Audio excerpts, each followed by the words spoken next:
University academy में आप सबका स्वागत है। तो जैसा कि मेरे पिछले वीडियोस में आपने देखा होगा, मैंने आपसे बाइनरी मल्टीप्लिकेशन का प्रोसेस स्टार्ट किया था। आपको मैं बता दूं कि मेरे पिछले सारे वीडियोस अगर आप फॉलो कर रहे हैं तो इन वीडियोस में मैंने कंप्यूटर आर्किटेक्चर का एक बहुत ही महत्वपूर्ण मॉड्यूल जो होता है, जिसको हम ALU कहते हैं, जिसके अंदर सारे अरिथमेटिक ऑपरेशंस करता है कंप्यूटर, उसकी अहमियत बताई थी मैंने, उसकी भूमिका बताई थी, जिसमें मैंने आपको बताया था कि वो क्या फंक्शंस डिलीवर करता है। उसमें से उसके मुख्य फंक्शंस होते हैं एडिशन, सब्ट्रैक्शन, मल्टीप्लिकेशन, डिवीजन, और इन सबको करने के लिए उसके पास सर्किट्स होते हैं जिनको हम इलेक्ट्रॉनिक सर्किट्स कहते हैं। तो हमने सेकेंड यूनिट में यही समझा है कि ALU किन मॉड्यूल्स के साथ, मतलब किन सर्किट्स के साथ बनाया गया है। आप लोगों को याद होगा हम प्रोसेसर मॉड्यूल डिस्कस कर रहे हैं, और जब मैंने आपको बोला था प्रोसेसर एक बहुत बड़ा मॉड्यूल है मशीन का। प्रोसेसर के अंदर ALU भी है, कंट्रोल यूनिट भी है, रजिस्टर्स भी हैं। तो शुरुआत हमने ALU से करी है, क्योंकि अगर हमें पूरा प्रोसेसर को समझना है तो हमें ALU को पहले समझना पड़ेगा। तो ALU को समझने के लिए हम जो ALU सर्किट परफॉर्म करता है ऑपरेशंस, जैसे एडिशन, जैसे सब्ट्रैक्शन, जैसे मल्टीप्लिकेशन, जैसे डिवीजन, वो कैसे कर रहा है, जिसकी वजह से उसका काम आसान हो रहा है, इसके बारे में हमने जानकारी ली। तो आज का हमारा जो टॉपिक है वो बूथ्स मल्टीप्लिकेशन एल्गोरिथम है। मैं आपको बताऊंगी कि जो साइंड मल्टीप्लिकेशन एल्गोरिथम हमने पिछले वीडियो में देखा, उसमें और इसमें क्या अंतर है। उसके बाद हम इस एल्गोरिथम को देखेंगे। इसको भी स्पीड अप करने के लिए और एक एल्गोरिथम बनाया गया है जिसको हम कहते हैं अरे मल्टीप्लायर। ये सारे मल्टीप्लिकेशन के लिए ही है, लेकिन कुछ स्पीड, कुछ कॉस्ट और कुछ कॉम्प्लेक्सिटी के बेसिस पे हम इसको किसी को यूज करते हैं और किसी को यूज नहीं करते हैं। तो आइए आज सबसे पहले हम बूथ्स एल्गोरिथम का डिस्क्रिप्शन समझते हैं। साइंड मल्टीप्लिकेशन एल्गोरिथम और बूथ्स मल्टीप्लिकेशन एल्गोरिथम में क्या अंतर है, हम इन चीजों के बारे में जानते हैं, और हम कोशिश करते हैं इसके एडवांटेजेस और इसके डिसएडवांटेजेस समझने की। आपको मेरे लेक्चर के नोट्स चाहिए या मटेरियल चाहिए तो नीचे दिए गए डिस्क्रिप्शन लिंक पे क्लिक करिए, आपको हैंड रिटन नोट्स जरूर मिल जाएंगे। तो आइए चलिए आज हम शुरू करते हैं बूथ्स मल्टीप्लिकेशन एल्गोरिथम। आपको याद होगा, अगर आपने मेरे वीडियोस देखे हैं तो पिछले वीडियो में मैंने आपको साइंड मल्टीप्लिकेशन एल्गोरिथम के बारे में समझाया था।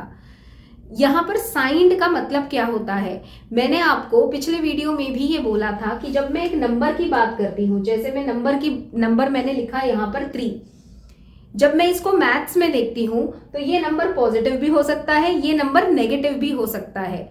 मतलब मैं इसको +3 भी कह सकती हूं, मैं इसको -3 भी कह सकती हूं। तो जो नंबर्स जिनके साथ साइन लगा होता है उनको हम साइंड मैग्नीट्यूड डेटा कहते हैं या साइंड मैग्नीट्यूड नंबर्स कहते हैं।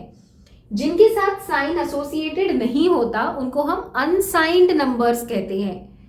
तो जब हम मल्टीप्लिकेशन, एडिशन, सब्ट्रैक्शन, डिवीजन की बात करते हैं तो जरूरी नहीं है कि हर बार हम अनसाइंड इंटीजर्स की ही बात करें, हम साइन इंटीजर्स की भी बात करते हैं। और अगर मैंने मेरे अनुभव में देखा है कि अनसाइंड नंबर्स का एडिशन करना, सब्ट्रैक्शन करना ज्यादा आसान होता है, क्योंकि वहां आपको साइन के बारे में इतना सोचना नहीं पड़ता। लेकिन जब मैं साइंड मैग्नीट्यूड डेटा की बात करती हूं तब मुझे वहां पर समझना पड़ता है कि जो नंबर दिए गए हैं वो पॉजिटिव साइन के साथ है या वो नेगेटिव साइन के साथ है। तो उसी के कनेक्शन में हमने एक टॉपिक देखा था जिसको मैंने आपको बोला था साइंड मल्टीप्लिकेशन एल्गोरिथम। जैसे कि मैंने आपको समझाया था कि मान लीजिए मेरे पास 2 नंबर है, दोनों ही साइंड नंबर है, +3 और -6।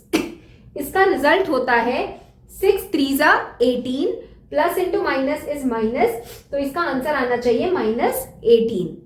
हमें ये समझाया गया है कि positive into positive is always positive, मतलब the result is always positive. Positive into negative is always negative, negative into positive is also negative, negative into negative is also positive. तो इस बेसिस पर मेरा साइंड मल्टीप्लिकेशन एल्गोरिथम चलता रहता है। जिसमें मैंने कुछ रजिस्टर लिए हैं, बफर रजिस्टर्स, जहां पर मैं कुछ एडिशन कर रही हूं, फिर मैं शिफ्टिंग कर रही हूं, तो वो मेरा साइंड मल्टीप्लिकेशन एल्गोरिथम है। उस एल्गोरिथम में कोई कमी नहीं है, लेकिन हम उस साइंड प्रोसेस को थोड़ा और सिंप्लीफाइड वे में करेंगे बूथ्स मल्टीप्लिकेशन एल्गोरिथम से। इसीलिए आज का हमारा जो टॉपिक है वो बूथ्स मल्टीप्लिकेशन एल्गोरिथम है। तो अगर आप मुझे सिमिलैरिटी पूछे इस एल्गोरिथम की और साइंड मल्टीप्लिकेशन एल्गोरिथम की, सिमिलैरिटी दोनों की यही है कि ये दोनों साइंड नंबर्स पे काम करते हैं, मतलब पॉजिटिव या नेगेटिव साइंस लगे हुए नंबर पे काम करते हैं, मतलब ये साइंड मैग्नीट्यूड डेटा के एल्गोरिथम्स है। ये रही इनकी सिमिलैरिटी। डिफरेंस क्या है? क्या ये प्रेफर करना चाहिए साइंड के लिए या फिर बूथ्स? That depends. अगर आपको सिंप्लीफाइड एल्गोरिथम चाहिए, थोड़ा और कन्वीनियंट वे का एल्गोरिथम चाहिए साइंड मैग्नीट्यूड डेटा के लिए, तो आप बूथ्स एल्गोरिथम यूज कर सकते हैं, क्योंकि बूथ्स एल्गोरिथम आपका जो साइंड मैग्नीट्यूड डेटा है उसको टूस कॉम्प्लीमेंट में कन्वर्ट कर लेता है। मतलब अगर कोई नेगेटिव मैग्नीट्यूड का नंबर आपके पास आता है तो वो उसको टूस कॉम्प्लीमेंट में कन्वर्ट कर लेता है, ताकि आपके पास एडिशन करे, ना कि आप सब्ट्रैक्शन। तो वो उसका एक बेनिफिट है बूथ्स एल्गोरिथम का, इसीलिए उसको लोग प्रेफर करते हैं जब भी साइंड मैग्नीट्यूड मल्टीप्लिकेशन की बात होती है। लेकिन अगर मैं दोनों को देखूं तो दोनों ही थोड़े स्लो हैं और ज्यादा सर्किट लेते हैं फॉर मल्टीप्लिकेशन, क्योंकि यहां पर शिफ्टिंग भी हो रही है, एडिशन भी हो रहा है, सब्ट्रैक्शन भी हो रहा है, यहां पर बहुत चीजें हो रही हैं। तो इससे अच्छा है कि आप कुछ ऐसा प्रोसेस यूज करें जहां पर सर्किट कम लगे और ऑपरेशन भी फास्ट हो। तो वो आपका तीसरा एल्गोरिथम है जिसको हम अरे मल्टीप्लायर कहते हैं, जो हम इसके बाद देखेंगे। तो आइए देखते हैं बूथ्स मल्टीप्लिकेशन एल्गोरिथम। आशा करती हूं कि आपको बूथ्स मल्टीप्लिकेशन एल्गोरिथम और पिछले वीडियो में जो मैंने साइंड मल्टीप्लिकेशन एल्गोरिथम बोला था उसके बीच आपको सिमिलैरिटी और डिफरेंस समझ आ चुका होगा।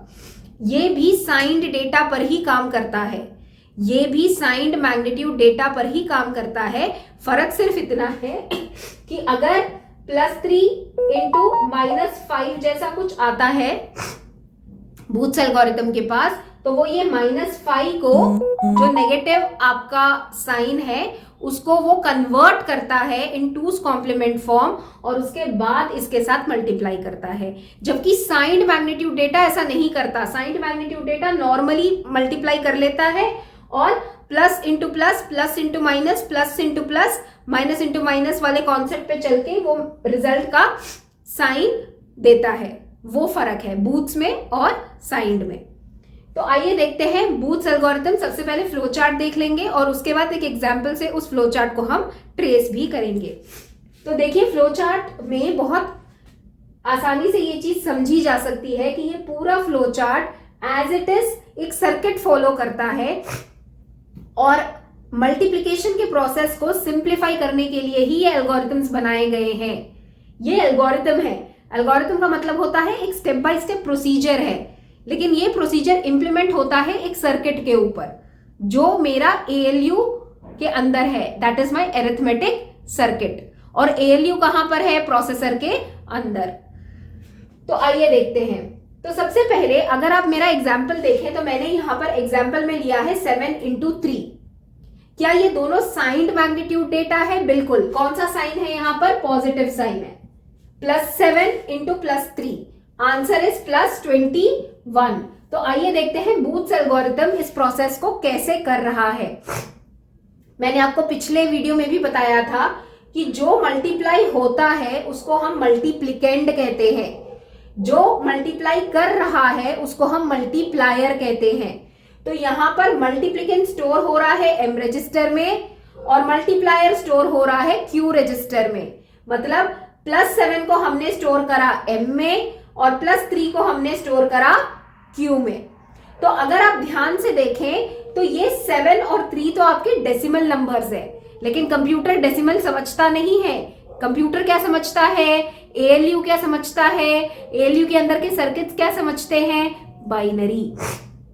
तो 7 को अगर मैं कन्वर्ट करूं बाइनरी में तो इसका आंसर होगा 0 1 1 1 और अगर 3 को कन्वर्ट करूं तो इसका आंसर हुआ 0011।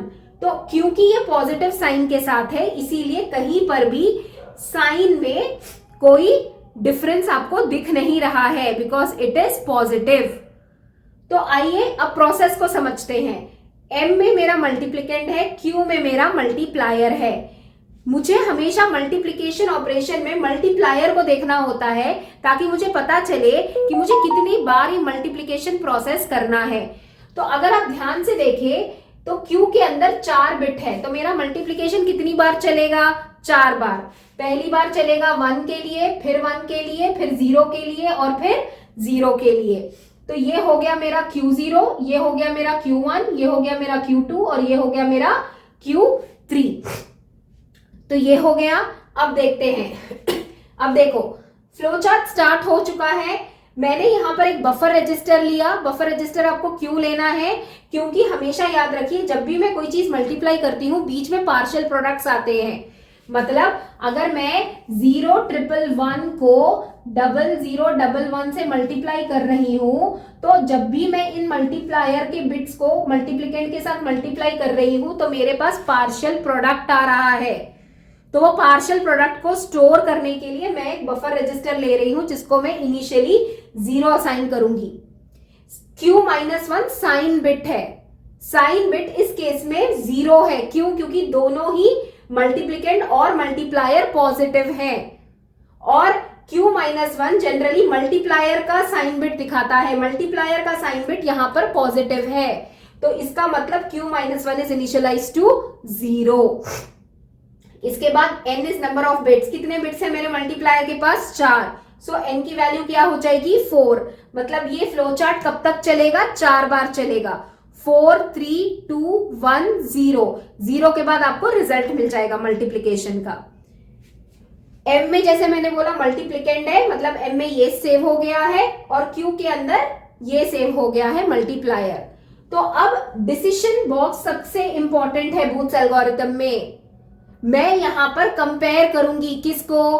पहला बिट मल्टीप्लायर का साइन बिट के साथ कंपेयर होगा। मतलब पहला बिट कौन सा है मल्टीप्लायर का? Q01। 1 किसके साथ कंपेयर होगा? Q-1 के साथ। इनिशियली Q-1 क्या है? 0। क्यों? क्योंकि ये पॉजिटिव है। तो 1 और 0 कॉम्बिनेशन में अगर मैं आई तो मैं फ्लो चार्ट के लेफ्ट साइड पर चली जाऊंगी और मैं बफर रजिस्टर में से मल्टीप्लिकेंड को सब्ट्रैक्ट करूंगी। ये रूल है बूथ्स एल्गोरिथम का। ये कहता है कि अगर 1-0 कॉम्बिनेशन आया तो आपको सब्ट्रैक्ट करना है। क्या? बफर रजिस्टर में से मल्टीप्लिकेंड का बिट सब्ट्रैक्ट करोगे, उसके बाद शिफ्ट राइट ऑपरेशन करोगे। किसका? A का, Q का और Q-1 का। जब शिफ्ट राइट आप करोगे तो जो Q-1 का बिट होता है वो पुश आउट हो जाएगा रजिस्टर से और 0 अपेंड हो जाएगा on the left hand side. Shift right operation means the bit to the extreme right is pushed out from the register and 0 is appended on the left most position. ये हम करते हैं। और अगर कॉम्बिनेशन 0-1 आया तो मैं क्या करूंगी? बफर रजिस्टर के साथ Q को ऐड करूंगी, उसके बाद शिफ्टिंग करूंगी। और अगर मान लीजिए कंपैरिजन में 0-0 या 1-1 आया तो आप सिर्फ शिफ्टिंग करोगे और फिर वापस आ जाओगे। तो ये प्रोसेस चलता रहेगा। कब तक? जब तक पूरी तरह से n 0 नहीं हो जाता। जब 4 3 2 1 के बाद n 0 हो जाएगा तब n 0 पे A और Q में जो फाइनल रिजल्ट आएगा मेरे पास वो मेरा रिजल्ट होगा of the multiplication operation which the circuit does. यहां पर सर्किट को सिर्फ 2 चीजें देखनी है। उसको सिर्फ ये देखना है कि मल्टीप्लायर का बिट को क्या है और साइन बिट क्या है। देखो साइन बिट हमेशा पुश हो रहा है तो हर बार ये चेंज होता रहेगा। मुझे उसको बस ये देखना है कि कॉम्बिनेशन 1-0 है, 0-1 है, 0-0 है या फिर 1-1 है। अगर 1-0 है तो A में से M को माइनस करो, शिफ्ट राइट करो A Q Q-1 और फिर पूरा प्रोसेस फिर से रिपीट करो। मतलब फिर से Q और Q-1 को कंपेयर करो, देखो क्या होता है, अगर 0 1 आया तो a और m को ऐड करो, शिफ्ट राइट करो a q q -1 और फिर ये प्रोसेस फिर से रिपीट करो। तो ये चलता रहता है जब तक n 0 नहीं हो जाता। तो आइए आपको पहले केस के लिए मैं जरा ट्रेस करके बता देती हूं। जैसा कि मैंने एग्जाम्पल में 7 लिया जिसका बाइनरी इक्विवेलेंट 0 1 1 है और 3 का बाइनरी इक्विवेलेंट ये है। तो आइए पहले a q q -1 लिख लेते हैं। हर बार सर्किट ऐसा ही करता है, बफर रजिस्टर्स में मेंटेन करता है कब कौन से बिट्स हैं।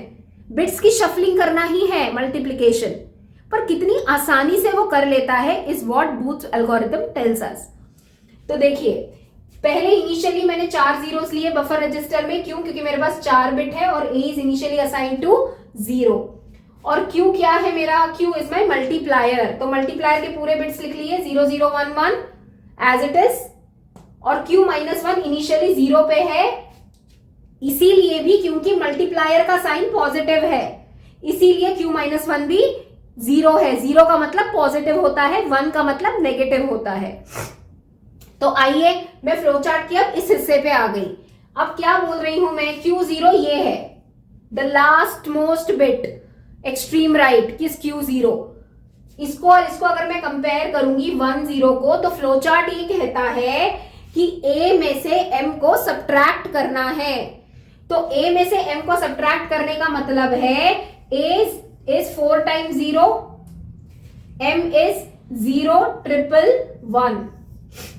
अब आइडियली हम कैसे सब्ट्रैक्ट करते हैं? क्योंकि ये छोटा है और ये बड़ा है, तो ये सब्ट्रैक्ट डायरेक्टली नहीं हो सकता। हम जनरली इसको टूस कॉम्प्लीमेंट में भी कन्वर्ट करते हैं। टूस कॉम्प्लीमेंट का मतलब होता है कि आप जो आपका नेगेटिव नंबर है उसको आप टूस कॉम्प्लीमेंट में कन्वर्ट करो। पहले इसका वंस कॉम्प्लीमेंट लिखो, क्या आएगा? 1 0 0 0। ये मैं नीचे वाले का टूस कॉम्प्लीमेंट लिख रही हूं क्योंकि मैं इसको सब्ट्रैक्ट नहीं कर सकती ऐसे, क्योंकि ऊपर का नंबर छोटा है और नीचे का बड़ा है, तो सब्ट्रैक्शन में हमेशा प्रॉब्लम होगी।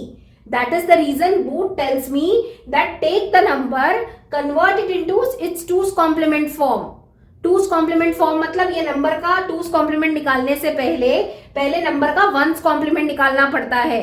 तो अगर मैं 1's complement निकालूंगी तो ये हो जाएगा 1 0 0 0। Adding 1 to 1's complement is 2's complement which is 1 0 0 1। तो बूथ्स एल्गोरिथम ये कहता है कि ये जो 2's कॉम्प्लीमेंट आपको आया है इसको आप इनिशियल नंबर के साथ ऐड कर लो। It is equivalent to subtraction. तो अगर मैं इन दोनों को ऐड कर दूंगी तो आपका रिजल्ट क्या आया? 1 0 0 1। मतलब a माइनस m का रिजल्ट आया 1 0 0 1, जो कि मैंने यहां पर लिख लिया। ये तो मैंने कर लिया। अब इसके बाद मुझे क्या करना है? इस स्टेप के बाद Q को एज इट इज लिख लो और Q -1 को भी एज इट इज लिख लो। अब इन पूरे ऑपरेशन को आपको शिफ्ट राइट करना है।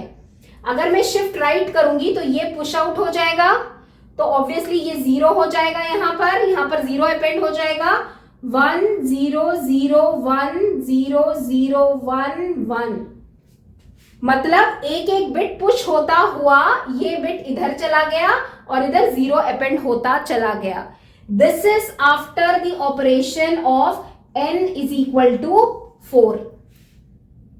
तो बूथ्स एल्गोरिथम में एडवांटेज कहां मिला है आपको? देखो, अगर साइंड मैग्नीट्यूड एल्गोरिथम होता तो irrespective of whatever I have here I have to subtract. हमेशा एडिशन आसान होता है सब्ट्रैक्शन से। तो बूथ्स एल्गोरिथम ने इस स्टेप को थोड़ा सिंप्लीफाई कर दिया। उसने बोला कि अगर आपको ऐसी कॉम्प्लिकेशंस आती हैं जहां पर आपको छोटा नंबर बड़े नंबर में से निकालना है, तो आप instead of subtraction please convert the number into 2's complement and then add the number to the existing number. That is why Booth's algorithm is called 2's complement multiplication algorithm also.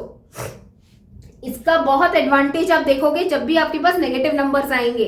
मान लीजिए आपके पास 7 × -3 आया होता, तो ये जो -3 होता, जब मैं -3 का ऑपरेशन करती आगे, तो मैं -3 को 2's कॉम्प्लीमेंट में कन्वर्ट करके ऑपरेट करती, which would have been better than signed magnitude data.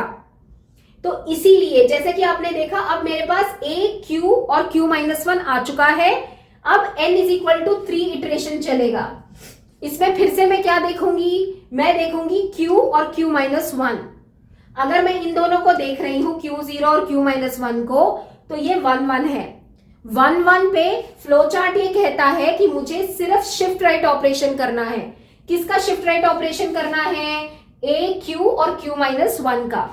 तो डेफिनेट सी बात है, ये पुश आउट हो जाएगा, ये यहां पर चला जाएगा, यहां पर मेरे पास एक 0 अपेंड हो जाएगा और ये 1 इधर चला जाएगा। So this will happen for n = 3। So for n = 2 operation मेरे पास q0 0 है और q-1 1 है। तो अगर मेरा q0 0 और q-1 1 है, तो मैं इस कैटेगरी में आ जाऊंगी, a + m कैटेगरी में। तो a तो मेरे पास है, व्हाट इज m? 0 1 1 1। इन दोनों को आप अब ऐड कर दो। अगर मैं इन दोनों को ऐड कर दूंगी तो रिजल्ट आएगा 0 + 1 is 1, 1 + 1 is 0 with a carry 1, 1 + 1 is 0 with a carry 1, 1 + 0 is 1। मतलब मेरे पास जो रिजल्ट आया a + m के साथ वो है 1 0 0 1, और q तो एज इट इज रहेगा 0 1 0 0, और q-1 भी एज इट इज रहेगा। अब उसके बाद मैं क्या करूंगी, देखो a + m करके मुझे फिर शिफ्ट राइट ऑपरेशन करना है। किसका? a, q और q-1 का। तो मतलब ये पुश आउट हो जाएगा, ये इधर आ जाएगा, ये रहेगा 0 1 0 0 1 0 1 0 1 0 1 0, और ये 0 आ गया इधर। तो ये होगा आपका n = 2 पे। अब n = 1 पे क्या रहेगा आपका? देखो यहां पर n = 1 पे q0 0 है और q-1 भी 0 है, मतलब मैं इस वाले ऑपरेशन पे आ गई। इस वाले ऑपरेशन पे क्या होगा, जो शिफ्ट राइट होता चला जाएगा। ऐसे ही n = 0 कॉम्प्यूट करने के बाद आपके पास जो a और q आएगा वो आपका बाइनरी इक्विवेलेंट ऑफ 21 रहेगा। That is how booths multiplication algorithm works. तो कहने का मतलब इतना है कि ये जो a - m का प्रोसेस है बूथ्स का, that is equivalent to saying a - m = a + m bar + 1। मतलब 2's कॉम्प्लीमेंट ऑफ मल्टीप्लिकेट निकाल के अब उसको ऐड कर रहे हो। मतलब ये प्रोसेस को भी उसने एडिशन में सिंप्लीफाई कर दिया है। इसीलिए booths algorithm signed magnitude algorithm से ज्यादा प्रिफर्ड है। लेकिन अगर मैं दोनों की बात करूं तो मैं फिर भी बोलूंगी कि दोनों स्लो हैं, क्योंकि यहां पर एक जगह सब्ट्रैक्शन चल रही है, फिर शिफ्टिंग चल रही है, एडिशन चल रही है, फिर शिफ्टिंग चल रही है, नॉर्मल शिफ्टिंग भी अलग चल रही है। तो मेरे पास यहां पर बहुत सारे चीजें साइमल्टेनियसली चलनी चाहिए, like subtraction in 2's complement, then shifting, addition, then shifting. So can we do a little different process wherein the speed of the process can increase? क्योंकि यहां पर जब तक ये 2 स्टेप नहीं करूंगी मेरे को फाइनल एक लेवल का रिजल्ट तो आएगा ही नहीं। तो इसको बेहतर बनाने के लिए ही अरे मल्टीप्लायर्स यूज होते हैं। That means with one single combinational circuit we are able to do everything. यहां पर I require a register, I also require adders, I also require shift registers, so I require combinational and sequential both circuits. So definitely the design of Booth's algorithm implementation for arithmetic circuit in ALU is more complicated. It is better than signed. In performance it is better, but design is again complex. Design is complex of Booth, design is complex of even signed magnitude, because of which we shift to अरे multiplier, जो मैं आपको next video lecture में समझाने वाली हूं कि what is array multiplier. With that we finish all the multiplication series of arithmetic logic unit, जो कि है आपका साइंड मल्टीप्लिकेशन, बूथ्स एल्गोरिथम और अरे मल्टीप्लायर। इसके बाद आपका डिवीजन एल्गोरिथम आएगा। After division algorithm the major part of ALU is done. उसके बाद हमें कंट्रोल यूनिट पर आना चाहिए, जो कि हमारा अगला यूनिट होगा। तो जुड़े रहिए मेरे साथ, क्योंकि अगला टॉपिक इसी की कंटिन्यूटी में है। आशा करती हूं कि आपको बूथ मल्टीप्लिकेशन एल्गोरिथम और साइंड मैग्नीट्यूड मल्टीप्लिकेशन एल्गोरिथम अच्छे से समझ आ चुका होगा। एक्सरसाइज के तौर पे आप यहां पर एक एग्जाम्पल लीजिए। Take any example, take any signed magnitude data और इसको परफॉर्म कीजिए, इसको ट्रेस कीजिए with this algorithm step by step, और आप देखोगे कि प्रोसेस कितना सिंप्लीफाई हो चुका है then signed magnitude multiplication algorithm.